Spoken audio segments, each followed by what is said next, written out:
2024 ജനുവരി മാസം അവസാനത്തോടെ ഏഷ്യാനെറ്റിൽ സംപ്രേഷണം തുടങ്ങിയ പരമ്പരയായിരുന്നു ചെമ്പനീർ പൂവ്. തമിഴ് പതിപ്പായ സിറാഡിക്ക് ആസയുടെ മലയാളം പതിപ്പായിരുന്നു ചെമ്പനീർ പൂവ് എന്ന പരമ്പര. അരുണൊളിമ്പിയനും ഗോമതിപ്രിയയുമായിരുന്നു ഇതിന്റെ നായിക കഥാപാത്രങ്ങളെ അവതരിപ്പിച്ചിരുന്നത്. വളരെ മികച്ച രീതിയിൽ തന്നെ ഇവർക്ക് അവതരിപ്പിക്കാനും സാധിച്ചു. രണ്ടുപേരുടെയും കോംബോ തന്നെയായിരുന്നു ആരാധകർക്ക് ഏറ്റവും അധികം ഇഷ്ടപ്പെട്ടത്. ഒരുപക്ഷെ ഏഷ്യാനെറ്റിലെ ഇത്രയും ആരെയുള്ള ആദ്യത്തെ പരമ്പര കൂടിയായി മാറുവാനും ചെമ്പനീർ പൂവ് എന്ന പരമ്പരയ്ക്ക് സാധിച്ചിരുന്നു.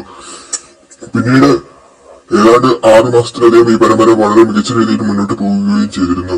ഓണത്തോടനുബന്ധിച്ചായിരുന്നു ഗോമതിപ്രിയയുടെ അപ്രതീക്ഷിത പുറത്താക്കൽ വാർത്ത പുറത്തേക്ക് വന്നത്. ഗോമതിപ്രിയയെ പുറത്താക്കിക്കൊണ്ട് പകരം റബേക്ക സന്തോഷ് എന്ന പുതിയ നടിയെ അവതരിപ്പിക്കുകയും ചെയ്തു. എന്നാൽ ഇത് ആരാധകർക്ക് ഒട്ടും തന്നെ ഇഷ്ടപ്പെടുന്ന കാര്യമായിരുന്നില്ല. ഗോമതിപ്രിയയും റബേക്കയും തമ്മിൽ ഒരുപാടധികം വ്യത്യാസങ്ങളുണ്ട്. ഇപ്പോഴും ഗോമതിപ്രിയയെ തിരിച്ചു കൊണ്ടുവരാൻ ബ്രിങ് ബാക്ക് ക്യാമ്പയിൻ തുടരുകയാണ് പ്രിയ ആരാധകർ ചെയ്തുകൊണ്ടിരിക്കുന്നത്. എങ്കിലും ഒരനക്കവുമില്ലാതെ ചെമ്പനീർ പൂവിന്റെ ഷൂട്ടിംഗ് തുടരുകയാണ്. ഗോമതിപ്രിയന് തിരിച്ചു വരുമോ അതോ തിരിച്ചു വരില്ലേ എന്ന ചോദ്യങ്ങൾ ഇപ്പോഴും തുടരുകയാണ്. എന്നാൽ ഇതിനൊരു ഔദ്യോഗിക മറുപടി പറയാൻ ചെമ്പനീർ പൂവോ ഏഷ്യാനെറ്റോ ഇതുവരെയും തയ്യാറായിട്ടുമില്ല.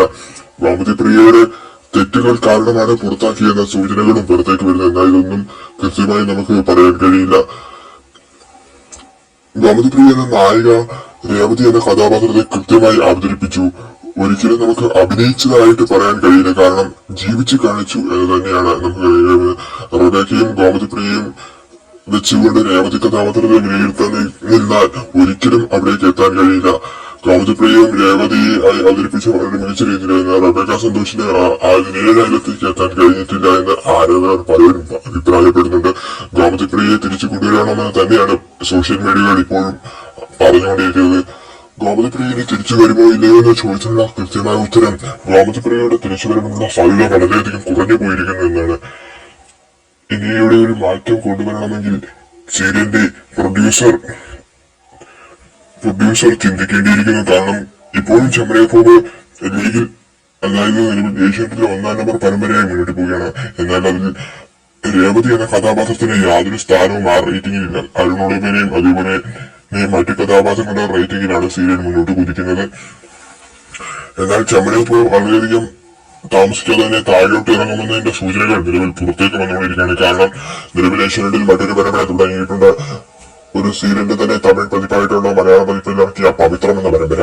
ഇത് തുടക്കത്തിൽ തന്നെ 1-ാം സ്ഥാനത്തേക്ക് എത്താനുള്ള സാധ്യത വളരെയധികം കൂടുതലാണ്. കാരണം ചെമ്പനീർ പൂവിനെ സ്നേഹിക്കുന്ന പല ആരാധകരും പവിത്രം എന്ന പുതിയ പരമ്പരയെ സ്നേഹിച്ചു തുടങ്ങിയിട്ടുണ്ട്. അതുകൊണ്ട് തന്നെ ചെമ്പനീർ പൂവ് എന്ന പരമ്പരയ്ക്ക് റേറ്റിംഗിൽ ഇടിമിനി നേടാനുള്ള സാധ്യതയുണ്ട്. ഒരുപക്ഷെ വളരെയധികം താഴ്ത്തട്ടിലേക്ക് ചെമ്പനീർ പൂവ് എന്ന പരമ്പരയ്ക്ക് വരേണ്ടി വരും. എന്തായാലും പവിത്രം പരമ്പരയുടെ വരാനിരിക്കുന്ന എപ്പിസോഡുകൾ ചെമ്പനീർ പൂവ് എന്ന പരമ്പരയുടെ റേറ്റിംഗിനെ ബാധിക്കുമോ എന്ന് തന്നെ ഉള്ള കാര്യം കണ്ടു തന്നെ അറിയേണ്ടിയിരിക്കുന്നു. എന്തായാലും ചെമ്പനീർ പൂവിന് കടുത്ത എതിരാളികളാവാൻ പവിത്രം എന്ന പരമ്പരയ്ക്ക് കഴിയുമെന്ന് നമുക്ക് ഉറപ്പാണ്. വരും ആഴ്ചകളുടെ റേറ്റിംഗും ചെമ്പനീർ പൂവും പവിത്രവും തമ്മിലുള്ള ആ റേറ്റിംഗ് പോരാട്ടമായിരിക്കും ഇനി വരാനായി പോകുന്നത്. എന്തായാലും കാത്തിരിക്കാം നമുക്ക്.